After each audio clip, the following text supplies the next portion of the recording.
Seja bem-vindo à Primeira Igreja Batista do Pará. Seu vídeo já vai começar. Mas antes, não esqueça de se inscrever, dar o like e ativar as notificações. A graça e a paz de nosso Senhor Jesus Cristo. Hoje é um dia muito especial para nós. Hoje é domingo.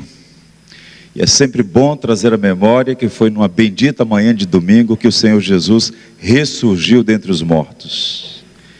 Estamos há uma semana de celebrar a mais importante festa cristã. Que o Senhor sempre coloque no nosso coração essa poderosa memória. O Redentor está vivo. E Ele é o motivo pelo qual nós estamos reunidos aqui. Nós celebramos o Deus Trino, Pai, Filho e Espírito, ao seu Cordeiro maravilhoso que se deu por nós naquela cruz. Antes de ler o texto que será objeto da nossa reflexão, permitam-me dar a vocês aqui uma palavra de encorajamento.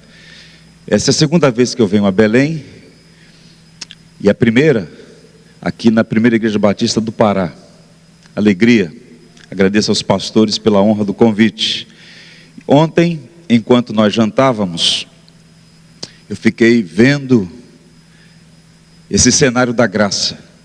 Eu quero recomendar e encorajar os irmãos a manterem sempre duas coisas unidas.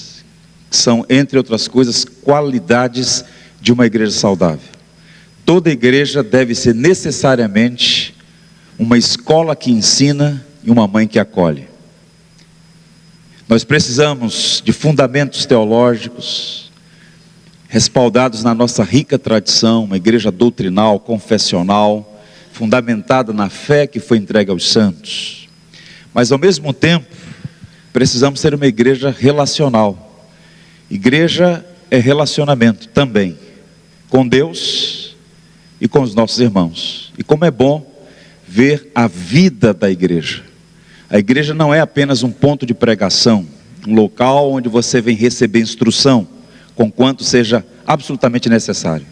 Mas é um lugar de convivência, de estreitamento dos laços, de intensificar de forma intencional os relacionamentos. E é muito bom ver que Deus tem feito isso entre vocês. Permaneço nessa direção, porque eu tenho certeza que desde o início e até quando o nosso Redentor voltar, essa igreja continuará cumprindo a missão de abençoar essa cidade, esse estado, esse país, e aonde quer que a providência os leva. Deus os abençoe. Por favor, abram a Bíblia no livro de Atos. Leremos o capítulo 13.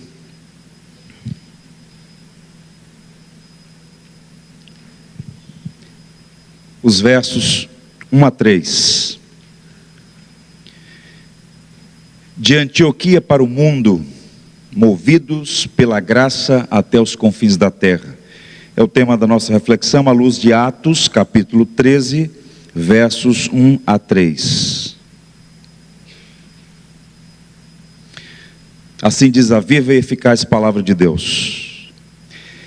Na igreja de Antioquia havia profetas e mestres: Barnabé, Simeão, chamado Níger, Lúcio de Cirene, Manaém, que fora criado com Herodes, o tetrarca, e Saulo. Enquanto adoravam ao Senhor e jejuavam, disse o Espírito Santo: separem-me Barnabé e Saulo para a obra a que os tenho chamado. Assim, depois de jejuar e orar, impuseram-lhes as mãos e os enviaram. Que o Senhor nos abençoe. O Brasil é conhecido como uma nação que é apaixonada por futebol. Não só o Brasil, muitos países do mundo têm uma predileção por essa prática esportiva. Na Copa que aconteceu no Brasil, eu ouvi um dos mais importantes comentaristas, muito entusiasmado com a Copa, os jogos ali no Maracanã, no Rio de Janeiro. Eu ouvi ele dizer assim: nós vamos assistir agora o maior espetáculo do mundo. Ele estava muito empolgado. De fato, há jogos que são espetaculares, mas o maior espetáculo do mundo é a igreja. Não há nada mais maravilhoso do que a igreja. Paulo aos Efésios, no capítulo 3, diz que Deus exibe a sua multiforme sabedoria e ensina aos anjos por meio da igreja. E quando a gente examina a história da igreja, concluímos que somente o poder de Deus pode sustentá-la. Criou, a sustenta, a governa, dirige. A igreja nasceu num cenário adverso, na contramão de tudo e todos. Os poderosos deste mundo sequer tomaram conhecimento do nascimento do Redentor. Ele foi crucificado sob a autoridade de Pôncio Pilatos, instigado por autoridades religiosas daqueles dias. Mas ao terceiro dia ele ressuscitou, vencendo a morte, o adversário de nossas almas. O Senhor triunfou. Paulo diz que Jesus Cristo humilhou os principados e potestades, derrotando-os na cruz. Cristo está vivo. E ele mesmo disse que as portas do inferno não poderiam prevalecer contra a igreja, e que ele mesmo edificaria a sua igreja. Razão pela qual o evangelho tem coberto o mundo como as águas cobrem o mar. Mas houve uma gênesis. Quando Jesus Cristo ressuscitou e por um período de 40 dias esteve entre os seus discípulos e foi visto de uma só vez por mais de 500 testemunhas, ele fez uma promessa, registrada por Lucas: mas recebereis poder ao descer sobre vós o Espírito Santo, e sereis minhas testemunhas, tanto em Jerusalém como em toda a Judéia e Samaria, até os confins da terra. E esse movimento aconteceu, e avançou. O que nós temos na narrativa apresentada aqui por Lucas, é esse avanço do Evangelho no mundo. Antioquia era a terceira maior cidade do Império Romano. Roma capital, gigante para aqueles dias, outras cidades expoentes, mas Antioquia era a terceira, com aproximadamente 500 mil de habitantes. E havia ali uma igreja forte, pujante, viva, saudável. E a partir dali, a igreja avançou para o mundo gentílico, porque houve um processo. Primeiro, em Jerusalém, a igreja avançou para Judéia e Samaria. Houve algumas conversões de pessoas que estavam naquelas regiões, mas é a primeira vez agora que a igreja sai em missão para o mundo gentílico, com o objetivo de cumprir a grande comissão, de levar o evangelho até os confins da terra. O Dr. Francis Schaeffer, um missionário americano que viveu na Europa pós-guerra, ele afirma que a Antioquia da Síria, a igreja ali é a mais bela igreja do Novo Testamento, por algumas razões. Eu queria a atenção de vocês para mostrar esse movimento de Antioquia para o mundo e aprender pelo menos 3 lições pivotais sobre a igreja e a missão de Deus com a qual estamos envolvidos também. Primeiro e antes de tudo, a igreja aberta às pessoas. Nós temos aqui uma igreja com alteridade, com um coração aberto e acolhedor. O verso 1 é interessante porque 5 pessoas são citadas nominalmente. São elas: Barnabé, judeu, natural de Chipre, rico comerciante, que uma vez alcançado pelo evangelho, entendeu, em ato subsequente obedeceu, doando todos os seus recursos para viver exclusivamente em favor do evangelho, como pregador do evangelho. O segundo personagem que aparece é Simeão, por sobrenome Níger. Muitos estudiosos do Novo Testamento acreditam que ele é a mesma pessoa que foi obrigada a carregar a cruz de Jesus, na narrativa de Lucas, no capítulo 23. William Barclay, um erudito escocês, diz: seria um fato maravilhoso que o homem cujo primeiro contato com Jesus foi levar-lhe a cruz, uma tarefa que ele deve ter molestado amargamente, agora seja um dos principais responsáveis por levar diretamente a história da cruz ao mundo.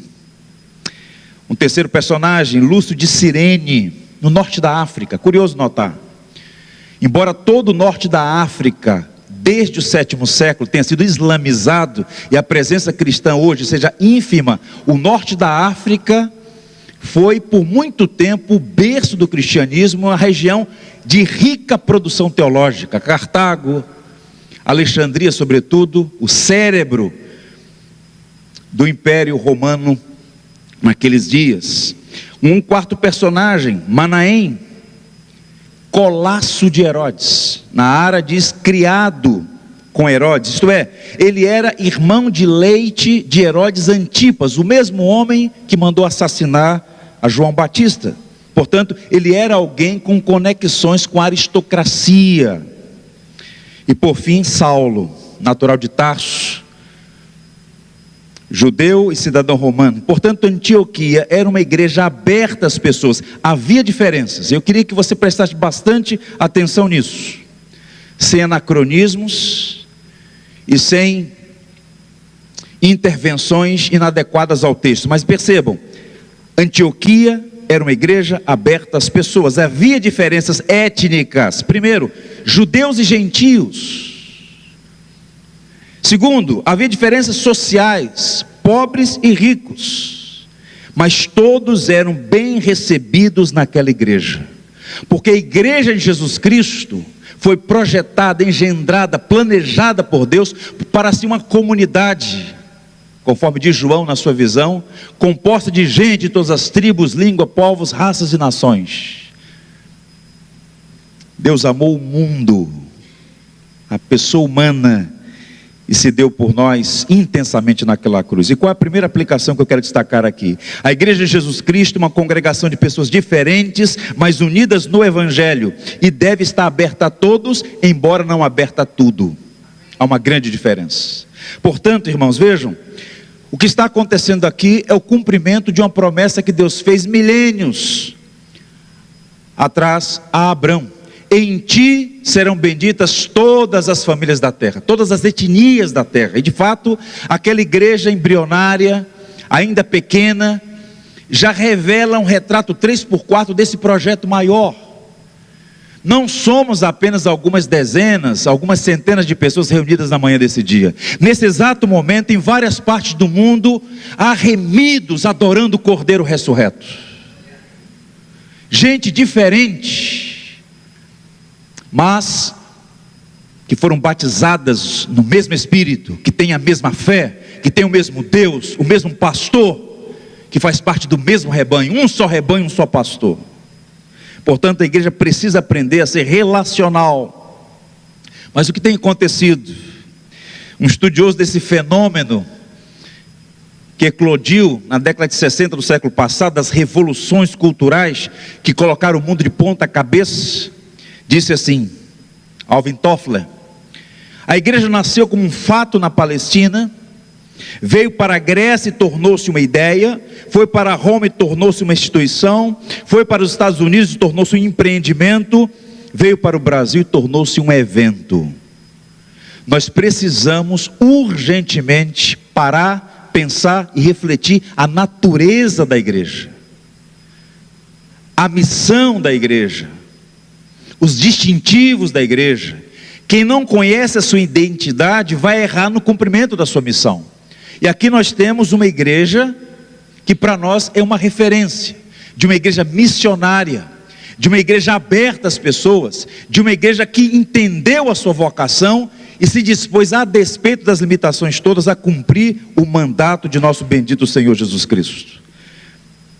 A igreja deve ser um lugar de acolhimento. Deixa eu partilhar com os irmãos um testemunho que me ocorre agora.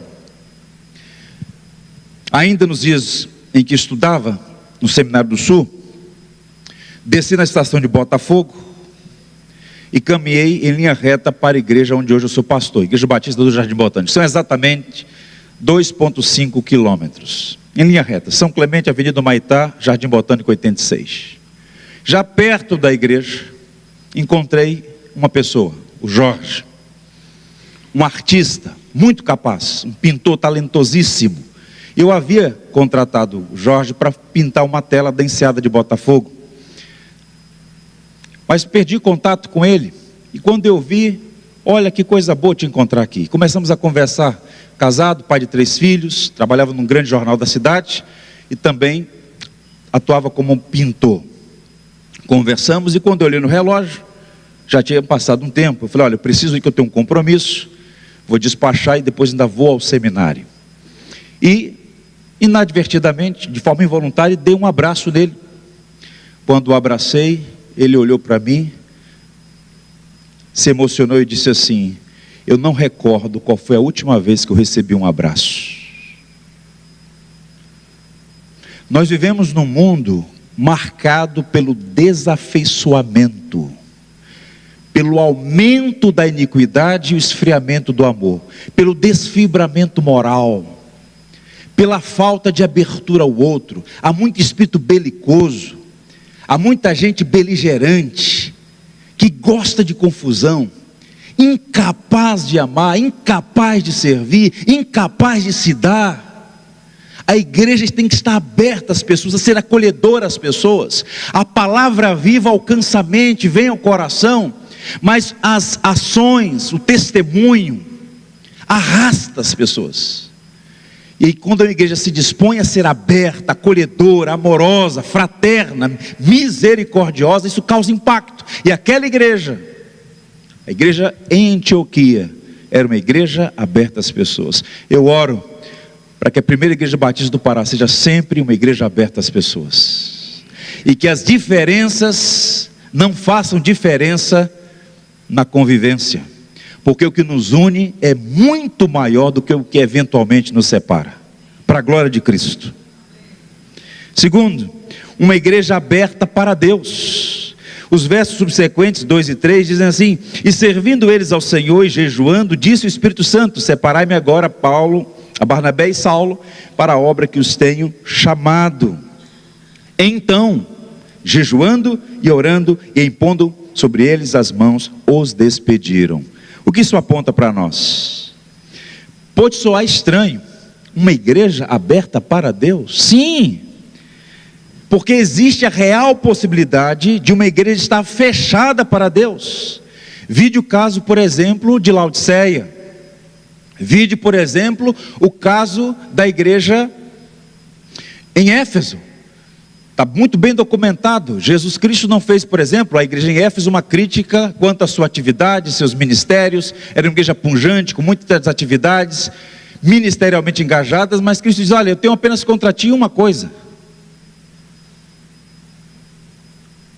vocês abandonaram o mais importante, o primeiro amor. É possível ser uma igreja e viver, ainda que por um período, uma espécie de blindagem, de fechamento, de obstrução a Deus. Antioquia não. Antioquia estava com as portas abertas às pessoas e também ao Senhor. Havia vida, comunhão com Deus. O texto fala de oração e jejum, 2 disciplinas espirituais que apontam para essa abertura, para essa inclinação, para estes santos afetos. Irmãos, Deus não é uma tese, Deus é uma pessoa, Espírito invisível, mas é uma pessoa, com a qual nos relacionamos. O Evangelho nos chama para um relacionamento com Deus Trino. Por toda a eternidade, o Pai, o Filho e o Espírito, em plena comunhão, um amando o outro, um buscando a alegria do outro, a felicidade do outro.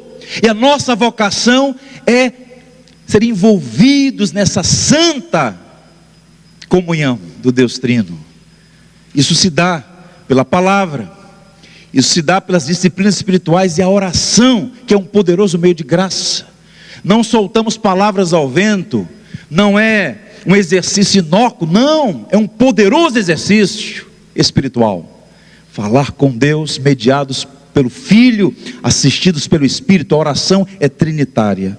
E o texto diz que aquela igreja em oração e jejum ouviu a voz do Senhor. Servimos a um Deus vivo e verdadeiro, um Deus que fala. E a igreja precisa estar aberta à voz de Deus.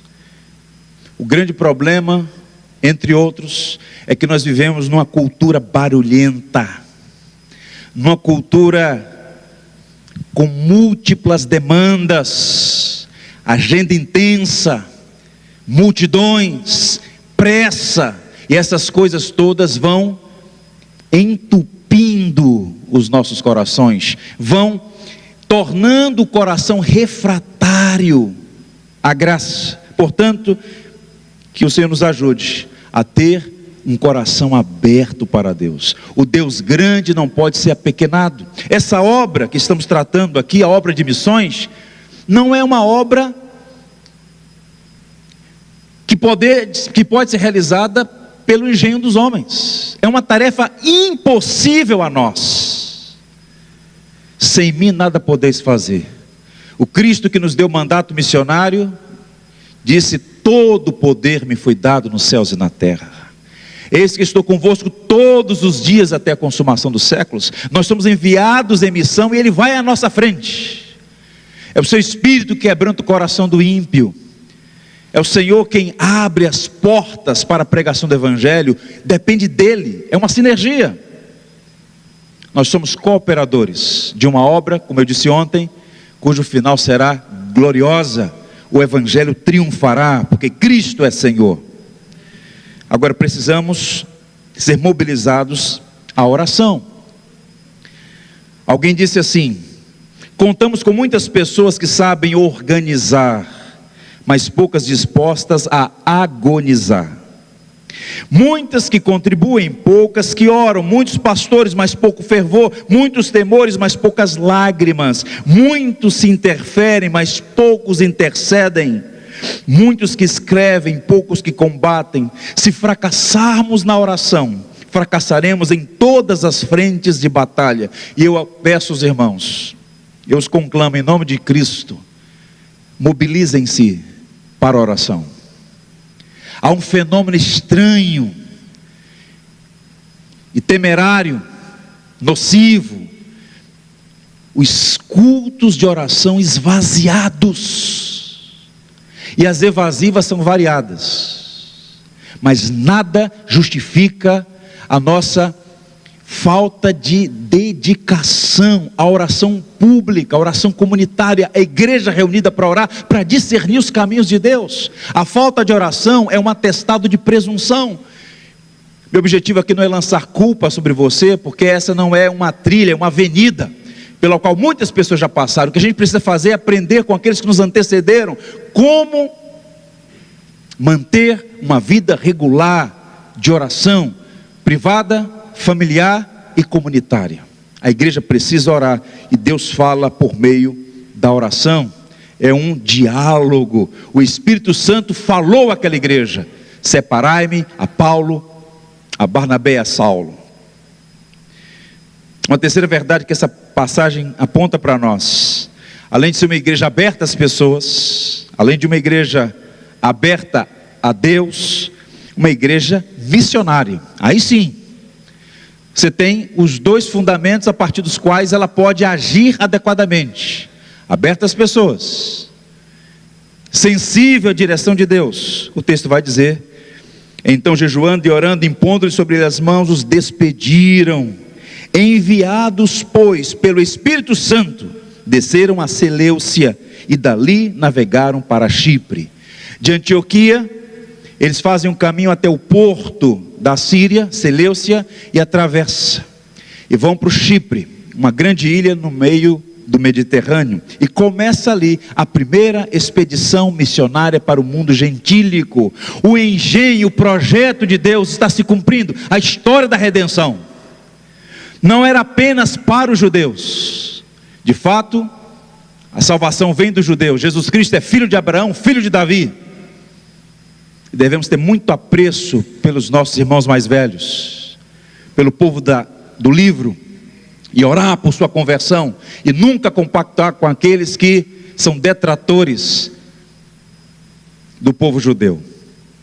Embora também não devamos tapar os olhos para os pecados dos judeus. Mas observem que começou com os judeus, mas o projeto de Deus era mais amplo. Em ti serão benditas todas as famílias da terra. Então começa assim: E a aplicação é essa: missões é um mandato intransferível que a igreja recebeu de Jesus. Pregar o evangelho é obediência ao Senhor da igreja. E eles vão para Chipre, chegam em Salamina. Se você observar o verso 5, chegamos a Salamina, anunciavam a palavra de Deus nas sinagogas judaicas, tinham também João como auxiliar. Ponto de conexão: a sinagoga, onde a lei, os profetas e os escritos eram lidos.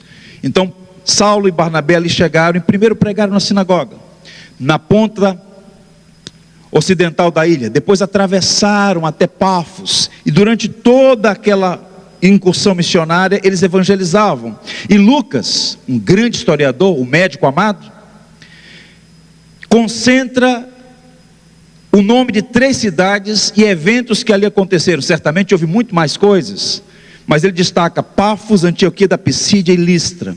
Em Pafos, a evangelização do procônsul romano e a resistência maligna. Em Antioquia da Pisídia, a pregação na sinagoga e a reação do povo. Em Listra, pregação ao ar livre e uma multidão de pagãos rendidos ao evangelho. E eu destaco aqui uma coisa, vejam vocês: Pafos era o centro administrativo da ilha, razão pela qual havia ali um oficial romano, uma autoridade administrativa de Roma. Ficava a 145 quilômetros de Salamina, de uma ponta a outra. Eles percorreram toda aquela ilha. Era uma cidade ou uma região conhecida pela luxúria e pela superstição. E havia ali muitos falsários, sempre houve, sempre haverá. Um tal de Simeão, um falso, um certo judeu mágico, iludindo as pessoas.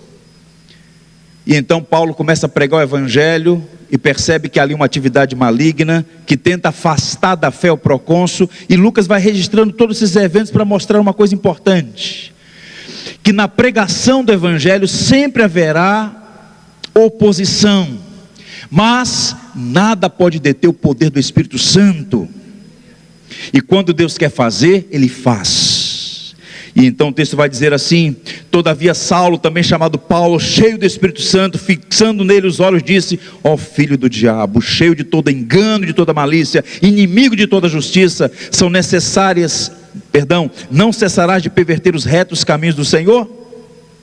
Pois agora eis aqui estão sobre ti a mão do Senhor, e ficarás cego, não vendo o sol por algum tempo. No mesmo instante caiu sobre ele névoa e escuridade, e andando à roda procurava quem o guiasse pela mão. E o resultado, verso 12: então o procônsul, vendo o que sucedera, creu, maravilhado com a doutrina do Senhor. Diz seus irmãos que o evangelho alcança judeus e gentios, pobres e ricos. Curioso notar 3 lições para nós. Repito: a pregação do evangelho atrai oposição maligna. A igreja sempre enfrentará oposição maligna, especialmente quando ela abre os seus olhos para entender a sua vocação de ser luz do mundo e sal da terra, de cumprir a missão.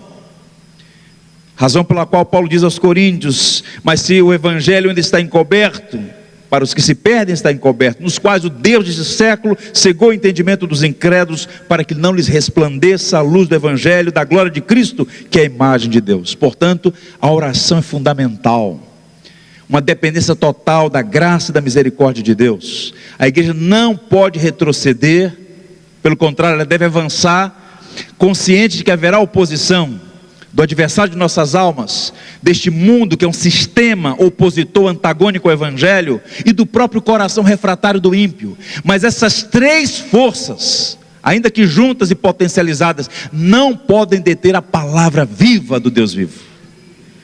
A palavra de Deus não está algemada, irmãos. A palavra de Deus é viva. Nós precisamos de fato, sempre, sobretudo nos cultos públicos, confessar a nossa fé na palavra viva do Deus vivo. Uma segunda verdade aplicada a nós: os que se opõem ao evangelho sofrerão juízo no tempo de Deus. Naquele caso ali, o falsário supersticioso que ludibriava as pessoas sofreu um juízo imediato. Por vezes o juízo demora, vem no tempo de Deus, mas vem. Não se enganem, esses regimes totalitários que se opõem ao evangelho, que perseguem, torturam, prendem, confiscam bens, assassinam os nossos irmãos na fé, haverá um dia, uma hora e um momento em que o juiz de toda a terra fará justiça. Lembremos do Salmo 37, o último salmo provavelmente escrito por Davi, quando ele diz: mais um pouco e já não existirá o ímpio. Cresce como um cedro do Líbano, se ufana, orgulhoso, altivo, mais um pouco de tempo, a luz da eternidade, o tempo não é nada, o Senhor esmagará aqueles que se opõem, que se rebelam contra o seu reino. Pedro diz: porque a ocasião do começar o juízo pela casa de Deus é chegada. Ora, se primeiro vem por nós, qual será o fim daqueles que não obedecem o evangelho de Deus? E se é com dificuldade que o justo é salvo, onde vai comparecer o ímpio? Sim, o pecador. Portanto, não se deixe intimidar por nenhum opositor, seja ele qual for, forças visíveis e invisíveis. A causa do evangelho vai triunfar, porque essa obra é de Deus. Nós estamos aqui por quê? Porque Deus é maior. Leia a história dos pioneiros, quanta oposição, Begbie, Taylor, Nelson, Edminger e tantos outros sofreram, mas aqui estamos, porque eles creram no Deus poderoso, soberano, sábio, santo, que cumpre as suas promessas, e semearam a palavra do evangelho. E hoje nós estamos espalhados nesse país de norte a sul, graças à providência, à soberania e à graça de Deus. E por fim, o evangelho salva o pobre, salva o rico, o simples e o importante. O procônsul Sérgio Paulo, o procônsul era uma autoridade muito importante na estrutura administrativa romana. E o que é que tem acontecido? Como parte desse processo revolucionário de alimentação de narrativas, de engano, de torcer a verdade, uma sugestão, e mais do que uma sugestão, quase que um dogma intocável em alguns círculos, de que cristianismo, fé cristã, evangelho, igreja, é coisa para ignorante, para pobre, para ralé, para classe mais baixa da pirâmide.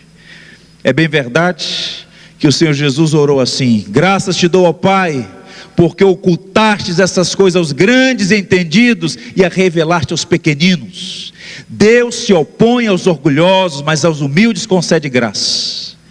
Uma parte significativa dos cristãos são pessoas economicamente simples, com escolaridade limitada, sim, mas existe uma grande nuvem de testemunha de gente de mente arguta, prodigiosa, que deu uma grande contribuição para a civilização, que confessava a mesma fé que nós confessamos. Um estudo muito recente apontou que 65% dos vencedores do prêmio Nobel são cristãos. O Dr. Rodney Stark, um erudito, numa obra extraordinária com 600 páginas, O Triunfo do Ocidente, mostrou documentalmente que dos 50 maiores cientistas do mundo, são eles, cristãos, católicos, protestantes e judeus. Portanto, não aceitem essa ideia. Paulo diz: irmãos, reparai pois na vossa vocação, visto que não foram muitos chamados sábios segundo a carne, nem muitos poderosos, nem muitos de nobre nascimento.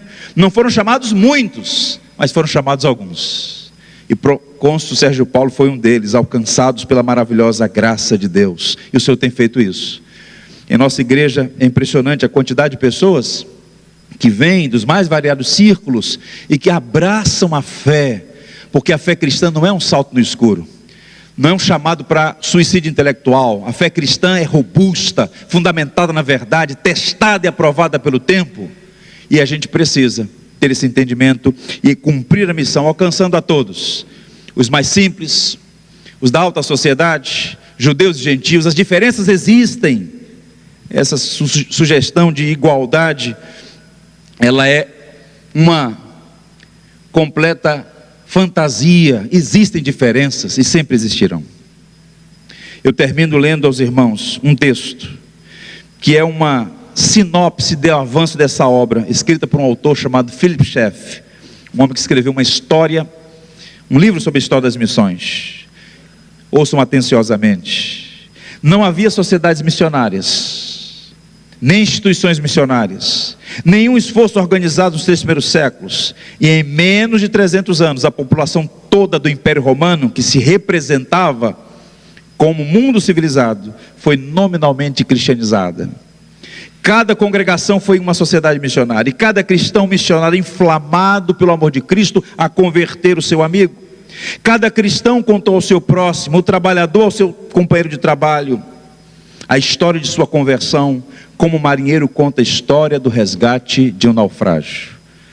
Nós ouvimos falar aqui que esse mandato foi dado à igreja. Sim, é a igreja que recebeu o mandato missionário, e as agências têm um papel importante para o cumprimento dessa missão de levar o evangelho. Mas percebam, o farol que ilumina longe, ilumina perto. Começa aqui. Uma igreja missionária é composta de cristãos missionais, evangelizando seus ciclos imediatos, familiares, vizinhos, colegas de trabalho, e um coração ardoroso, e um coração fervoroso, e cheio da graça e da compaixão do alto, para que mais e mais pessoas sejam alcançadas pelo evangelho. Eu oro para que esta igreja, a primeira igreja batista do Pará, tenha essas características: aberta às pessoas, aberta a Deus, e missionária intencionalmente, para que muitos sejam alcançados pelo evangelho das insondáveis riquezas de Cristo. Quantos creem nisso, digam amém.